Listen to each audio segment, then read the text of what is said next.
चाहता हूं, विभाग ने प्रोन्नति के लिए पत्र निकाल दिया है, लेकिन सभी जिले में अपनी अपनी मर्जी से कोई निकाल रहे हैं या कोई नहीं निकाल रहे हैं। वेतन संरक्षण का प्रावधान भी अभी स्पष्टतः नहीं किया गया है, जिसके चलते आपको एक एसओपी बना करके भेजा जाना चाहिए। दूसरी बात, प्रोन्नति का उत्तर में विभाग ने स्वीकार किया है, माननीय मंत्री महोदय ने ये किया है, जो कि 8 वर्षों में प्रोन्नति दी जाएगी। लेकिन महोदय, जिनकी सेवा 16 वर्ष हो गई, उनको तो अतिरिक्त आर्थिक लाभ देना चाहिए।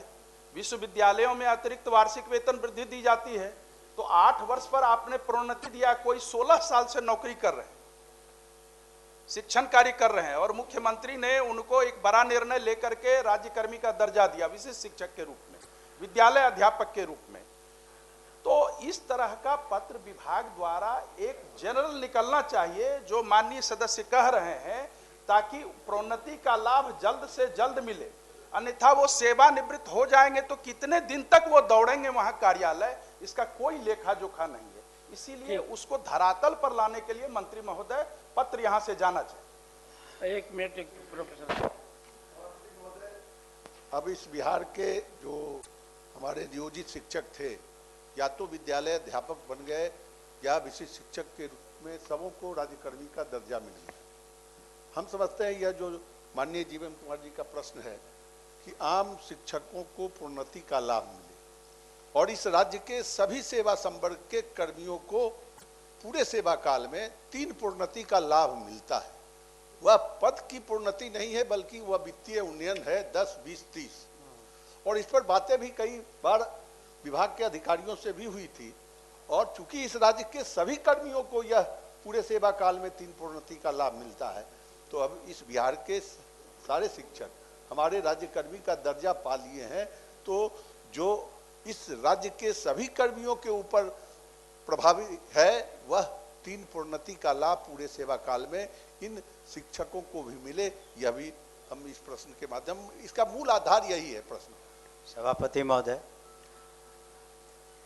इस संदर्भ में विभागीय बैठक भी हुई थी, मैं भी था, और चूंकि संख्या भी बहुत है, जो अभी करीब 2.5 लाख वैसे शिक्षक जो पंचायती राज व्यवस्था से होकर के सरकारी सेवक बने हैं, उनकी संख्या भी बहुत है, और इस वजह से भी थोड़ा विलम्ब हो रहा है। लेकिन माननीय सदस्यों का ये चिंता कि उनको जो वित्तीय लाभ मिलना चाहिए वो हम लोग उसको देंगे, और साथ ही साथ वैसे विशिष्ट शिक्षकों को ये भी बताना चाहेंगे कि जो प्रधान शिक्षक, प्रधान अध्यापक की जो प्रोन्नति हो के भी सर्टेन परसेंटेज उसमें भी उनका क्लेम बनता है, वो भी हम लोग देंगे। उसमें वक्त ज़रूर लग रहा है, इसलिए कि संख्या बहुत अधिक है, और उनका जो रिकॉर्ड एक गवर्नमेंट सर्वेंट का जिस तरीके से रिकॉर्ड का संधारण होता है, उस तरह से उनका रिकॉर्ड का संधारण नहीं है। इस वजह से समय समय पर दिक्कतें आती हैं। लेकिन हमारी मंशा यही है विभाग की भी कि हम लोग जो भी उनको देय होगा वित्तीय लाभ वो देंगे। उसमें विलम्ब जरूर हो रहा है, लेकिन उसको हम लोग देंगे यथाशीघ्र। से कि हमने कहा कि उनको कोई ग्रेच्युटी का लाभ नहीं मिलता है, क्योंकि हमारे माननीय मुख्यमंत्री जी भी यहीं पर हैं, उनको किसी भी प्रकार का पेंशन का लाभ नहीं है, कोई मेडिकल फैसिलिटी नहीं है। इसलिए सरकार से मांग है कि इस पर भी विचार किया जाए और उनको कुछ लाभ देने का सरकार कृपा करे। माननीय सदस्य डॉक्टर अजय कुमार सिंह।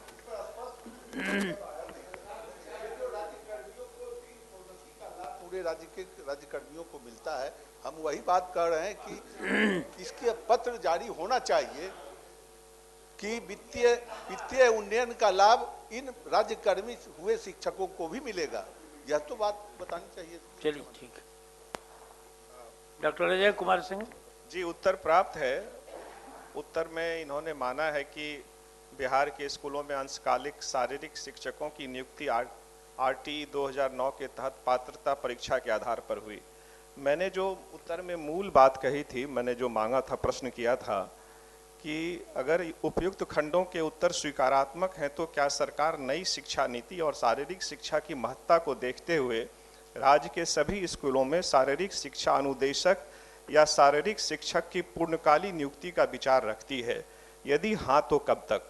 तो उत्तर में महोदय स्पष्ट नहीं है कि ये नियुक्ति का विचार रखते हैं इन्होंने उत्तर में लिखा है कि प्राथमिक विद्यालय से लेकर 10+2 विद्यालय तक शारीरिक शिक्षा शिक्षकों की नियुक्ति किया जाना है, जिसका मापदंड निर्धारित है।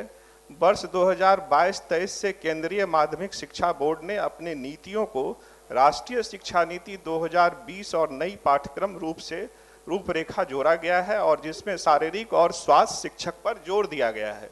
इसमें विभाग के उत्तर में कहीं स्पष्ट नहीं कि ये नियुक्तियां कब तक होंगी या विभाग नियुक्ति करना चाहती है कि नहीं। तो माननीय मंत्री जी से मेरा अनुरोध होगा। सभापति महोदय, चाहे शारीरिक शिक्षक हों चाहे म्यूजिक टीचर हों, उन पर भी न्यू एजुकेशन पॉलिसी और में बहुत कहा गया है, लेकिन अभी व्यवस्था ये है तत्काल कि बहुत से ऐसे सब्जेक्ट्स हैं, मैथ्स, फिजिक्स इत्यादि, जिसमें उपयुक्त और उस लायक टीचर्स कम मिले हैं। तो TRE 4 वगैरह में हम लोग जो पठन पाठन की व्यवस्था है उसको सुचारू रूप से चलने दें, और अगले फेज़ में जब हम लोग इसको करेंगे तो अभी तत्काल जो सब्जेक्ट वाइज हम लोग जो टीचर्स की कमी है उस पर ज़्यादा विशेष ध्यान दे रहे हैं। ऐसी नहीं कि हमारी कोई नियत नहीं है, ना नीति है कि हम लोग नहीं लेंगे, लेकिन आवश्यकता अनुसार जब ये रिक्तियाँ पूरी हो जाएंगी और ये आवश्यकताएँ पूरी हो जाएंगी तब उस पर हम लोग निश्चित रूप से विचार करेंगे। ये हम लोग के संज्ञान में है। म्यूज़िक टीचर्स की भी कमी है जो शारीरिक शिक्षकों के अलावे। माननीय सभापति महोदय, ये बड़ा महत्वपूर्ण विषय है शारीरिक शिक्षा, तो इसको अन्य विषयों से कमजोर करके आंकना हमें लगता है कि बच्चों के लिए उपयुक्त नहीं होगा, और इस पर माननीय मंत्री जी इसको संज्ञान में लेते हुए प्राथमिकता के आधार पर इसको रखें। ठीक। माननीय सदस्य श्री महेश्वर सिंह, संजीव कुमार से पूछ ऑथराइज किया। महोदय उत्तर आया है। हाँ, लिख के दिया महोदय, लिख करके दिए होंगे, इसीलिए आसन से कहा जा रहा है। महोदय उत्तर आ चुका है, और उत्तर में खंड क में सही कहा गया है कि उन पर संचयी प्रभाव के बिना एक वेतन वृद्धि अवरुद्ध की गई है, लेकिन खंड 2 का जो उत्तर है ये भ्रामक है, ये अस्पष्ट है। इसमें असूली के लिए कहा गया है, रिकवरी एक्ट भी होता है, अगर लोक धन का दुरुपयोग हुआ, कोई वित्तीय अनियमितता हुई तो उसकी रिकवरी के लिए विभाग ने क्या किया, ये तो आना चाहिए मंत्री महोदय। सभापति महोदय, उसमें जिक्र नहीं है, लेकिन ये प्रक्रिया है, इसको हम लोग सुनिश्चित करा लेंगे, वो रिकवरी होगी। ठीक। माननीय सदस्य श्री अशोक कुमार। महोदय, जवाब मिला है, संतोषजनक नहीं है महोदय। बोलिए, पूछिए, प्रश्न पूछिए। महोदय, जो जवाब मिला है कि अनुपात के हिसाब से शिक्षक का नियुक्ति किया गया है विद्यालय में, उत्क्रमित मध्य विद्यालय सहजपुरा नारदीगंज में महोदय, जो मानक के हिसाब से जो शिक्षक प्राप्त है ना, मंत्री जी ने स्वीकार भी किया है और उसको नकार भी दिया। सभापति महोदय, एक पहले शिक्षक स्वीकार किए हैं तब नकारे हैं। एक शिक्षक जो अब रिटायरमेंट के वर्ग पर है, 1 साल से भी कम सेवानिवृत्ति में उसका समय बचा, वह रामबाग डाइट में वह व्याख्याता है। उनकी पत्नी सीतामढ़ी में पदस्थापित है। उसने यही मांग किया है कि चूंकि 1 साल से कम मेरे रिटायरमेंट में है तो पति पत्नी के आधार पर मेरा स्थानांतरण सीतामढ़ी डाइट में कर दिया जाए। ये सरकार का नियम भी है, और अगर पद नहीं है मंत्री महोदय तो 1 साल से कम है, उनको डिप्रेशन में भेज दीजिए। आपने जो अपनी बात रखी, माननीय महोदय ने जो अपनी बात रखी, इस पर हम पुनः विचार कर लेंगे और कोशिश करेंगे कि उसको करते हैं। ठीक ठीक। माननीय सदस्य श्री नीरज कुमार।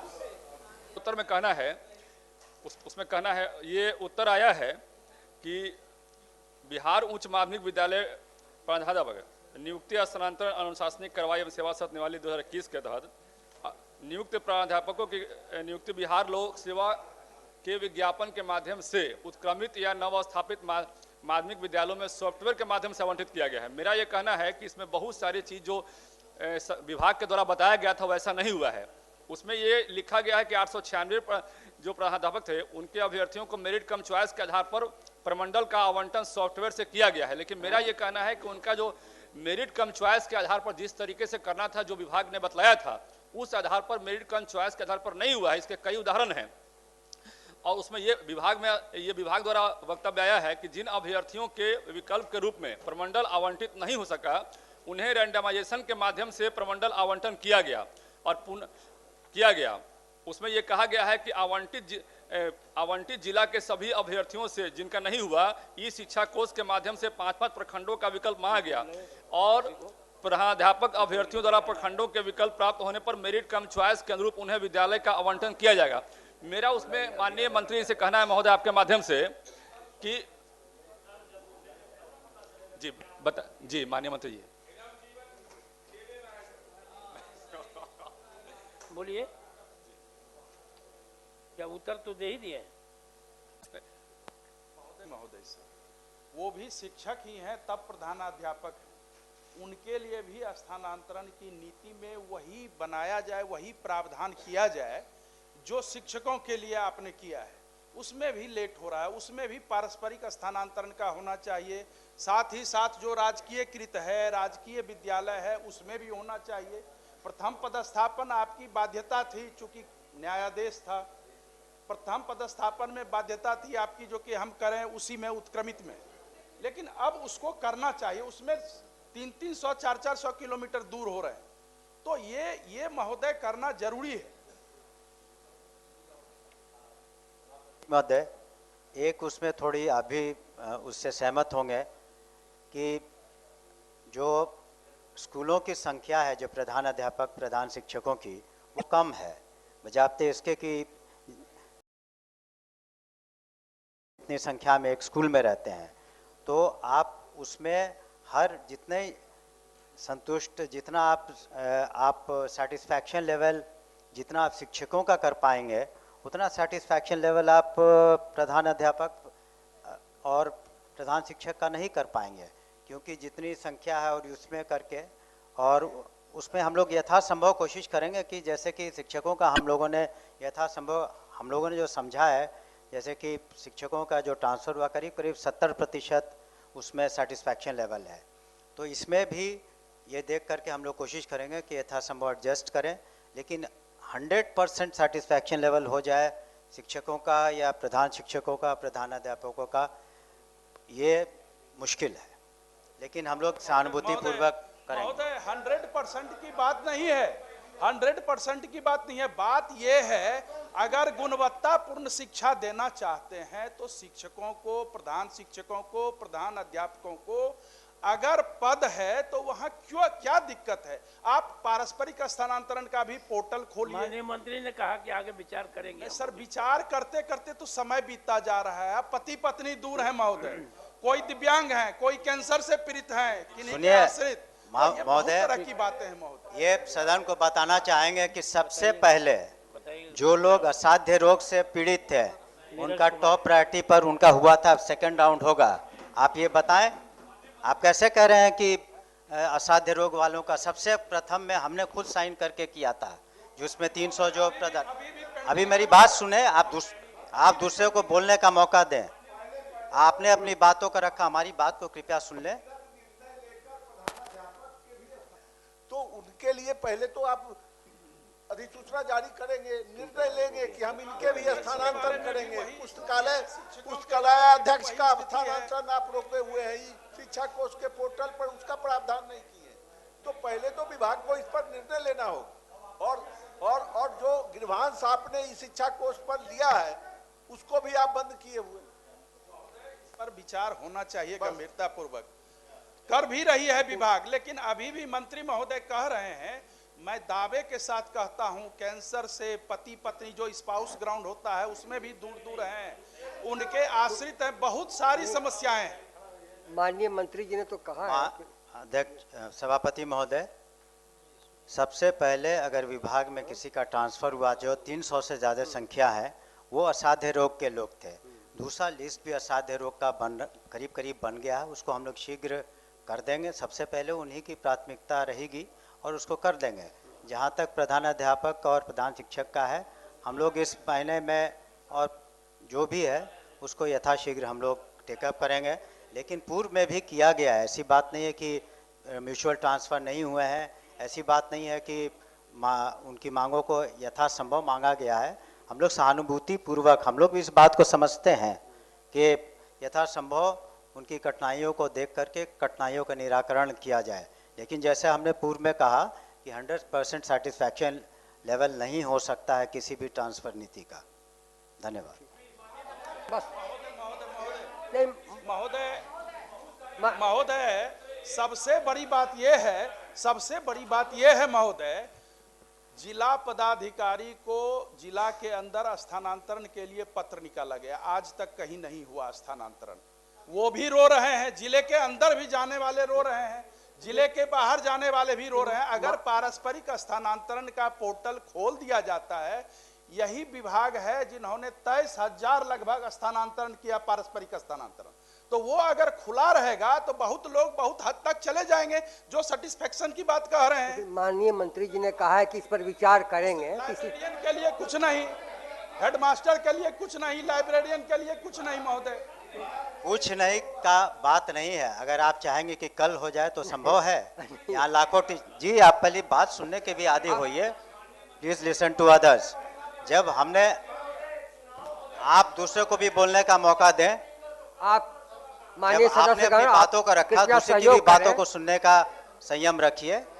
माननीय सदस्य आपने इस इच्छा कोष पर पोर्टल एक एक कर आपने गृहांश माननीय मंत्री खड़े हैं तो पोर्टल पर गृहांश डाला गया, ठीक है। पूरे भी आ रहे हैं। हम माननीय सदस्य श्री नीरज कुमार द्वारा उत्तर प्राप्त हुआ है,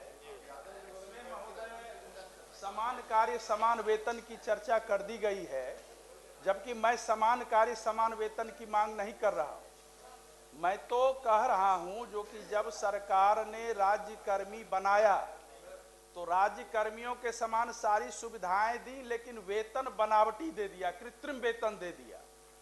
और आज कुछ देर पहले आप भी महोदय देख रहे होंगे बैठ करके वेतन संरक्षण, वेतन विसंगति, वेतन निर्धारण आदि की बात चल रही है।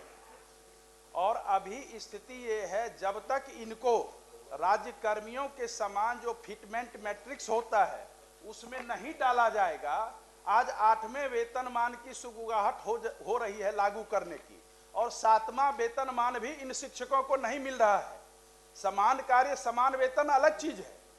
मेरी जो मांग है उसमें मंत्री महोदय ये है, अगर उनको राज्य कर्मी वाले फिटमेंट मैट्रिक्स में दे ही दीजिएगा, जब प्रोन्नति आप दे रहे हैं दीजिएगा ही, एमएसपी के बारे में आप कह रहे हैं कीजिएगा ही, तो उनको अगर उस मैट्रिक्स में उस वेतन संरचना में डाल दीजिएगा, कभी कोई वेतन विसंगति नहीं होगी और सदा के लिए ये विवाद जो है खत्म हो जाएगा। और ये विभाग अगर करेगी तो मुझे लगता है गुणवत्तापूर्ण शिक्षा कायम करने में बिहार देश के सबसे अव्वल राज्य में गिना जाएगा। अभी यही कमी है कि शिक्षक गुणवत्तापूर्ण शिक्षा नहीं दे पा रहे हैं। माननीय मंत्री, पढ़े लिखे की बात हो रही है, सुनील बाबू थोड़ा सा अनुसरण कीजिए। माननीय सभापति महोदय, जिन्होंने बात की है उस पर हम लोग विचार कर लेंगे, और इस पर निश्चित रूप से अभी तक माननीय सदस्य को हम बताना चाहेंगे कि विशिष्ट शिक्षकों का भी जो वेतन विसंगति था, लाखों में संख्या थी, उसको भी हम लोगों ने दूर किया है, ऐसी बात नहीं है। तो इस तरह के इसको सहानुभूतिपूर्वक देखते हुए कि इसमें फाइनेंस का क्या व्यू है, उसको हम लोग देख कर निर्णय लेंगे। ठीक। विसंगति के बारे में एक जानकारी देना चाहते हैं। प्रधान अध्यापक और शिक्षक का एक ही वेतन हो गया, कहा माननीय मंत्री जी ने कहा कि विचार उस पर करेंगे। निश्चित रूप से वो जल्दी करना चाहिए। ठीक। मेरा यही आग्रह है आपके माध्यम से, जो कि विभाग वो जल्दी से जल्दी करे ताकि आप करके शिक्षक अपनी सर्वश्रेष्ठ दे सके। ठीक है। माननीय सदस्य डॉक्टर मदन मोहन झा एवं